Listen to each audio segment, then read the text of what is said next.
Macron se prépare à nommer un Premier ministre qui vient du nouveau Front Populaire, mes amis. Et évidemment, dans le même temps, le Parti Socialiste se prépare à trahir Jean-Luc Mélenchon. Le jour où il y a une bombe atomique qui tombe sur la France, il restera deux choses. Les cafards et le Parti Socialiste, mes amis. Et c'est encore démontré par l'histoire. Regardez bien. Olivier Faure a dit « Après le gouvernement Bayrou, nous sommes volontaires pour être les suivants. Le premier secrétaire du PS veut donc devenir le cabot d'Emmanuel Macron. » Il veut tellement être à Matignon, Olivier Faure, qu'il a déjà promis, il a dit « Le jour où je suis Premier ministre, promis, j'utilise pas le 49.3. » Ouais, enfin, quand on connaît le Parti Socialiste, hein, c'est vous qui l'avez le plus utilisé dans l'histoire de la 5ème République. Nous prenez pas pour des cons. Donc c'est très clair, si le Parti Socialiste veut arriver au pouvoir, il doit trahir Jean-Luc Mélenchon. Et regardez bien, pour comprendre à quel point il déteste Mélenchon, écoutez ce qu'en dit Raphaël Glucksmann. Qui t'a renforcé l'image de traître du PS?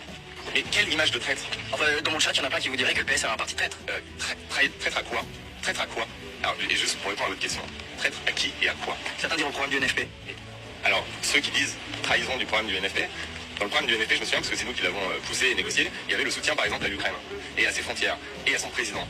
Et bien tout cela a été complètement balancé à la poubelle par Jean-Luc Mélenchon. Il n'y a pas de trahison là. Il y a l'expression d'une responsabilité politique.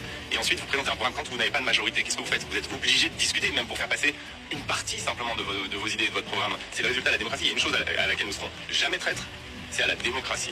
Et c'est la démocratie qui aujourd'hui est menacée. Et cela, nous ne le trahirons jamais. Si aux législatives, vous avez été obligé de voter PS, là, je pense que vous sentez un tout petit peu cocu. Et c'est le moment de regarder si vous n'avez pas des cordes qui poussent. Allez, cocorico, bon courage à ceux qui vont survivre.